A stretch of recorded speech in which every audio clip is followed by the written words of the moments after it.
Hi, this is Lexi Longvine, and today I am talking to Kent Schnakenberg from Team Schnack.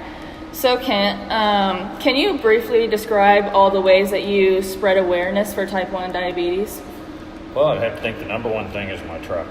And you've seen my truck before, and it's all logoed out, and I decided I started this mission to try to go to every state, and I've now been in all 50 states and Canada, and obviously I didn't drive my truck to Hawaii, but I did rent a black truck when we went there and took some magnetic logos and stickers with the symptoms on it. Mm-hmm. And so I've driven 230,000 miles around the United States. What first got you involved in spreading awareness for type 1? Well, like I told the kids today, that I was getting ready to turn 60 years old, and I decided I want to go out and change the world, to do something positive. And I picked this disease called type 1 diabetes because it's a disease my niece has lived with for several years. And I didn't know much about it, but that was the cause I took up. And it just kind of went from there. I started doing bike rides, and we did bike rides for JDRF, which is the Juvenile Diabetes Research Foundation. And I won a big award at my first bike ride, and I got up in front of 400 people, and everybody in the room had a connection, a direct connection to type 1. And I knew at that moment that as I looked out at all these eyes that were looking at me, that was my mission. That was going to be what I was going to try to do for at least the next several years. And that's almost 5 years ago. Since then, I've done 26 bike rides, and I've visited every state. And I do it for my niece, but I also do it for everybody else in the world that lives with this disease. I figured if I was going to go after it, I might as well just try to help everyone in the world. Yeah, absolutely.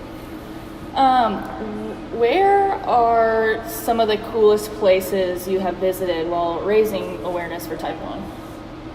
I think going to Alaska was pretty cool. Mm-hmm. It's a long drive from Emporia, Kansas, but I made it in 3 days, and so I ended up going up through Montana and through 2 provinces of Canada to get there. But it's just very, very pretty. And just the day that I drove into Alaska and got a picture of my truck by that sign said "Welcome to Alaska" it was a pretty fulfilling day, because in 2 years to try to hit 49 states wasn't easy, but I did it. And I'd have to say going to Niagara Falls, which was pretty cool, and going to see Churchill Downs in Kentucky. Kentucky's such a gorgeous state, and Montana's a gorgeous state. I've got to see places that I would have never ever got to see, and meet people that I never would have got to meet. And so I got to see America and help people along the way. Awesome. Can you briefly describe what type 1 is and what the symptoms to look out for? Well, first thing I could say is you could describe it better than I could, but I do know that type 1 diabetes is an autoimmune disease, and it affects the beta cells in your pancreas. It kills them, and so you have to have that to produce insulin. You have to have insulin to live, and that's printed on my T-shirts along with the symptoms. And I do remember my niece had some of the classic symptoms. She had lost a lot of weight. She was drinking a lot of water. She was urinating a lot, frequent urination. She was very, very tired and lethargic. And she just slept a lot, and that wasn't like her because she was very athletic. And so those are 4 of the really most common symptoms, but there's weakness, there's shortness of breath, there's a lot of different things. And that's why we print them on the back of the T-shirt, so everybody can at least learn part of it. Okay, what do you do with your free time when you're not raising awareness? Well, I would have to say that I never stop raising awareness. It's 24 hours a day. Now, it's in different ways. I do obviously have a job. It's now a part-time job from a full-time job. I found out it cost a lot of money to change the world, so having extra income's helped. I still like to fish some. I love to ride a bike.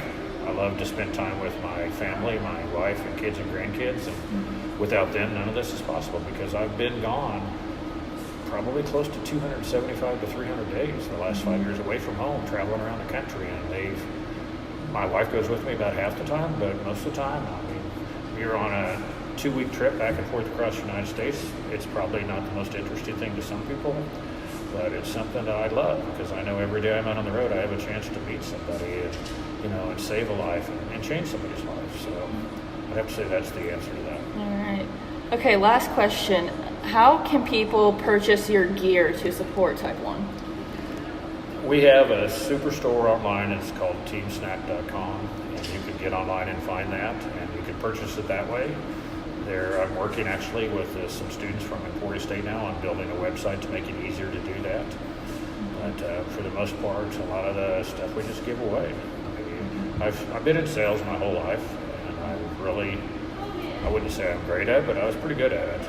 And I try to raise money the same way I do sales. I build relationships. I let people know I'm serious, and then it makes it much easier to raise money for the disease. And I love to get these shirts out. I know that they're in all 50 states in Canada, and they're in 18 countries that I've documented. And it's not surprising to me when I turn on Facebook or social media at all and see a Team Snack shirt somewhere in the world, because they're everywhere. And like I said, raising money is very, very important. If you want to raise a lot of money, you raise a whole lot of awareness at the same time or ahead of it. All right, that's it. Thank you for being here. Thank you for having me. Yeah.